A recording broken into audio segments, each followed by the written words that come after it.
Join us now covering Villanova basketball. That's where he's at. He's got the call for all the Cats games. His name is Whitey Rigsby. And Whitey, my friend, good morning to you, partner. How are you? How's life? How are things? Thanks so much for asking, for caring. I appreciate it very much. All good here on the East Coast, and it's an exciting time of year, I know, for the pro basketball fans. And college basketball has changed so much, it seems, in the last year or two with the transfer portal and NIL. It changes my life a little bit in the wintertime, but you can keep on just moseying along. You know what? I'm trying my hardest, but with the way these rosters are changing day to day, it's like, okay, college basketball was a lot different, right? Back in the day, you'd have guys, there 2, 3, 4 years. And, Whitey, I feel like there's almost kind of like a stigma around college basketball players that those guys that stay for 2+ years, like it's almost like frowned upon. And I can't seem to figure that out. Well, I had heard a couple of years ago from a good source that any big guys should never stay more than 3 years, because if they stay a fourth year, it means they're really not that good. So I think that's nonsense too. But we had, at Villanova in particular, kind of developed a culture where these kids stay. We had kids leave early, but like Jalen Brunson left after 3 years, but he already had his degree.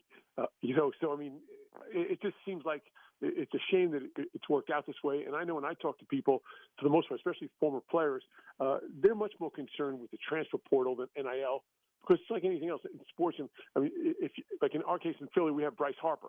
People want Bryce Harper on their team next year and the following year. They could care less how much he's being paid.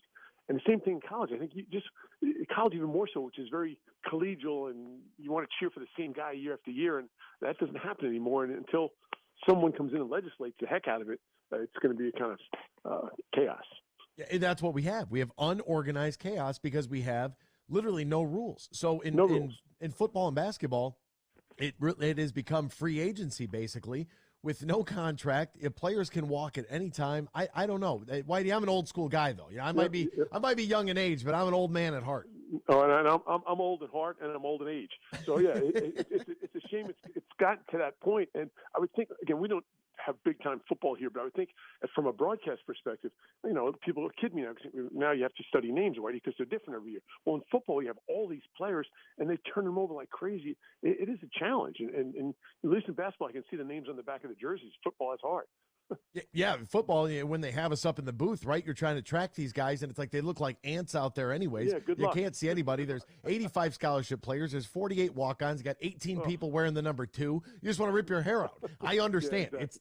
It's awful. But you guys had a young fella by the name of Cam Whitmor, who the Detroit Pistons and most of the draft, he will go top 10. I've seen him fall all the way down to number 9, which I'm like, okay, if the Pistons want to wheel and deal from 5 and move back and can still land him, I'm actually very high on Cam Whitmor. I think at 6'7" and 230 with his athleticism that he's going to come into the NBA, and he's already got the build to be able to withstand an 82-game season. Yeah, I've been Villanova. I've broadcast for 43 years. I've been around since the 70s. I've never gotten as many phone calls about one of our players as I have about Cam Whitmor, and including the Pistons. I've heard from all kinds of teams about Cam Whitmor. I think that he will. First of all, he's very, very young. He's 18. He won't be 19 until August. So he's a very young man. He's a physical monster. In other words, he can jump, he can run. He's physically strong than anybody we've had through this program as long as I can remember. I think everybody I've talked to, I think he will be a much better pro than he was a college player. Now, we only had a cup of coffee in college. He missed the first 7 games with an injury, so he only played about 25 games or so. So I didn't see him as much as I would other players. But I just think in the pro game, which is more wide open, the three-point line's further out, so it gives you more room in the lane. This kid is a monster going to the basket. And he's more athletic probably than anyone we've had here in 40 years. And you see the size of him. He can shoot the ball from pretty far out. The three-point line in the NBA won't hurt him because he's so strong. But again, he's young, and the pros more and more look for the future. Well, this kid I think he'll be good right away, but I think in 3 and 4 years, when he'll be 20 years old, 22 years old, I think you could have a heck of a player in your hands. Now, Whitey, we actually spoke not too long ago about a young fella by the name of Saddiq Bey, right? Trying to learn a little bit about Saddiq. And outside of the fact that they both went to the same school, Villanova, what is, if any, a comparison between Cam Whitmor and Saddiq Bey? Okay, I had more of a look at Sadiq. Again, Sadiq was with us for a couple of years. Sadiq Bey, in looking at him as a college player, I never thought he looked like a good shooter. He was, but he never looked like a. And I always told people the same thing about Josh Hart, who's become a pretty good shooter. They don't look as good pure shooting as Whitmore does, right? You're in a results business in the NBA. It's a results oriented business. He will make shots, and I think Sadiq Bey was not as athletic as Whitmore going to the basket. Probably a little more of a cerebral player, a little more mature player, because again, he was here a couple of years and always had a much more of a sense of business than I think Cam does. And again, Cam just wasn't around. He just wasn't around as long. And then, for freshmen, at least at our level, you miss the first 7 games of the season, first month of practice. That really sets you back. And I think it took him a while. And then Villanova played without our best player, Cam. Justin Moore didn't start playing until February 1st. So his role changed so much as the year went on. It almost wasn't fair to the kid. But like I said, as a raw talent and a raw physical specimen, he's far surpassed where Sadiq was at the same time. And Sadiq's become a really good pro. I'm sorry the Pistons got rid of him. Yeah, it was kind of shocking to everybody because we thought that, okay, especially with that first class with Troy Weaver, that we kind of know what Killian Hayes is. We kind of know what Isaiah Stewart is, and it was like, okay, Sadiq, and then all of a sudden it's like, hey, those roles are changing, and who's on the block and who's there. We're trying to keep track of all this. Like, man, that first draft. But then we go back to Cam Whitmore here with a 40-inch vertical. From an athlete standpoint, being as young as he is and that ability to elevate, I mean, you watch his dunk highlights and it's like, holy mackerel, you could have a field day with this guy. Yeah, and my broadcast partner, who's fanatical, he came up with the term. It's a cam slam, because when he went to the basket, people would be hanging on him and he could still dunk. And again, he's 18. He's still so young. He's only going to get more strong. He's only going to get stronger, I assume, if that's possible, as he moves forward here. He's. And so often you try to project kids from college going to the pros, and usually the one thing you say is, well, in the pros, everyone's really big and strong. Well, no, that's not true, but he will fit right in right away. No one's going to push this kid around other than the fact he's young, but physically no one's going to push him around.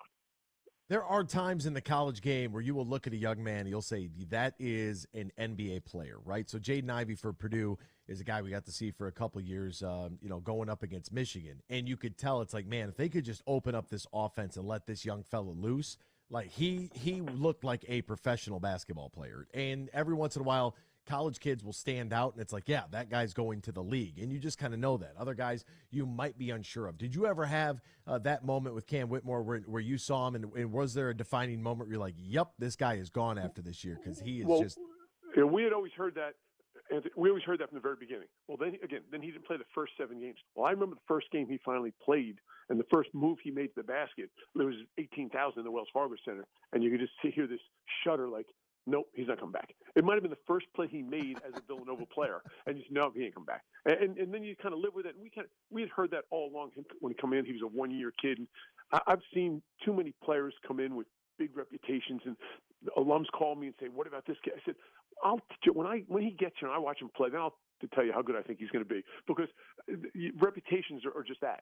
They're not real action. And I've seen too many kids come in. The kid, Mikal Bridges. Mikal Bridges was not a top 100 player out of high school and ended up becoming a high pick and a great player in the pros who makes millions and millions of dollars. So you judge it for myself. But if you play in a Villanova uniform, you can say, oh, boy, that's it. See you after March 15th. So. I love that. I love that there's, and every once in a while there will be that one defining moment that will stand out to people, and they just like, yeah. And the fact that it was the first game you got to see him, I think that's fantastic. First play, he came from the left wing and went to the basket. He said, and like people just kind of peeled off him. And then my thought was, okay, we're going to see this kid one time this season get 35 and 15, and that never happened. And whether it was because of the way Villanova played, I'm not sure what the reason for that was, but I just thought he'd have a stupid breakout game. And he never really did. He did some things in games where your jaw dropped, but he never had the numbers like I thought he would in 1 or 2 or 3 particular games. And again, our team was in flux pretty much all year, not having Justin Moore. So it's a little bit, he's trying to find his spot.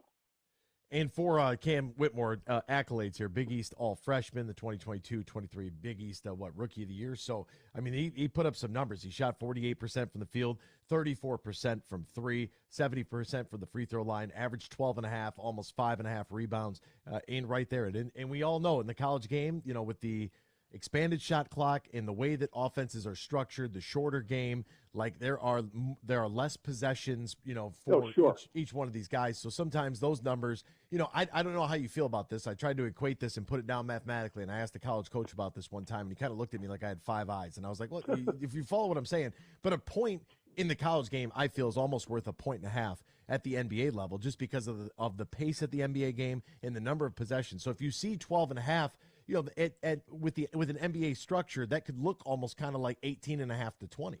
Yeah, and the NBA game is more wide open. I mean, rarely the NBA scores don't get to 100. Rarely do college scores get to 100. So just right at the top, that bears out your point. This kid can shoot the three-pointers from the NBA level. It's not like he's a 15-foot-in shooter. He can shoot from outside. And I just think the game's just so much more wide open. It lends itself towards the way this particular kid plays, because he's strong and he can get to the basket, and he won't have two people hanging on him, maybe just one. Now, Whitey, I'm going to have to lean on your experience here, because I'm having some difficulty. You know, they have the Thompson twins, Amen and Oscar Thompson, that are going to be top 10 lottery picks as well. A lot of people have slotted them for the Pistons, and it's kind of like, okay, well, I haven't watched the G League, the overtime elite. You know, Stan Van Gundy used to always say the only difference between 14 or the number 14 or 15 guy on your roster and a G leaguer is opportunity. But for me, I feel like we have a better gauge when somebody goes the college route. And maybe that's because I'm a proponent of college sports, but I like that. I like the fact that they have to go to school, that they have a set determined schedule, that they're going through that process of maturation, even if it is only for one season. At least they had those, 8 months or so with college coaches with that kind of schedule, not only for practice and games, but also the class schedule as well. Some of that social interaction that takes place on campus. I like all of those things. I feel like I trust a college player more than a G leaguer. Well, yeah, and I also think that naturally individuals grow the most from 18 to 22. So do you want your 18 to 22-year-old in an atmosphere and an environment with other 18 to 22-year-olds, or do you want them sitting in a hotel room waiting for the next game to be played, or those kind of things? And I think for sure that being in college is better if you're playing, from a basketball perspective, if you're playing in a good league against good competition. If you're playing in one of the Power Six conferences where you're playing good people night after night, I'm going back to the athletic side of it, then it's good. If you see a guy average 17 points a game when he's playing for Albany, no, maybe not so much. But at Villanova level or Michigan level or Michigan State level, they're playing against good competition night after night. So from the basketball perspective, you can use it. But from the social perspective, yeah, they have more responsibility. I think they're not just sitting around. These kids are in the gym or in the classroom most of the time, or getting along with people their age and growing that way, away from home in many cases the first time, and having to interact. And yeah, I think you grow up better, more naturally with people your age, and as opposed to being in a pro environment. That's one man's opinion. No, I'm right there with you. Like, so that there's two opinions right there. I think Dan and Ryan are probably nodding their head in the studio going, yeah, no, we agree too. So 4-0, that's majority. We win, and you should go to college. That's what we're trying to tell you. Even if it's only for 1 year, at least get your credit started, go back and graduate later. Whitey, the most important. Who doesn't want to go to college? Think how much fun college is. Just the term college. Who wants to go to college? The best 4 years of my life. I should have went back and been a super senior. I should have been a lawyer and a doctor and then done radio afterwards, because nothing will ever top the college experience. It was fantastic. The most important question I have for you, Whitey, if Cam is drafted by the Detroit Pistons, will you get a Cam Whitmor Pistons jersey and hang it in your office? As long as he agrees to sign it for me, and I'll sell it on my auction that I have. No, again, we're proud at Villanova, and I think I can speak for them because I've been there longer than anyone else, of these guys who've gone to the NBA. And I think that the guys who have gone over these last 10 years really help people like Cam and help NBA people look at Villanova players, because they play a little different. Now, granted, Jay Wright wasn't here this year, but he's around. He's omnipresent. And our kids have done real well. I mean, with Brunson and Hart and Sadiq Bey, who you guys had there, and Bridges, these kids have really done well in the next level. And I think there's no reason to believe that Cam won't as well. Again, he's young. He's really young, younger than those guys were when they went to the league. But I just think in time he's going to be a good pro, and he can help the Pistons right away. I'll tell you what, there's something to be said about Villanova, right? That reputation, what that V logo stands for, and the fact that, yes, I mean, it's all based on those who came before you, how well they have done in establishing that culture with a great coach like you had there in Jay Wright, and just, how to keep building on tradition, right? Those things that's what they try to absolutely do. matter. That's what they try to do. Yep, no doubt about it. His name is Whitey Rigsby. You can find him on Twitter at Rigsby14. Whitey, my friend, thank you so much for your time this morning, partner. That'll get the Pistons fans going a little bit. Maybe we'll all be on the Cam Whitmor bandwagon, or at least I can get some more people to jump on my train with me. There you go. Good luck. Have a great day, you guys. Thanks for talking. Thanks very much, partner. We appreciate you.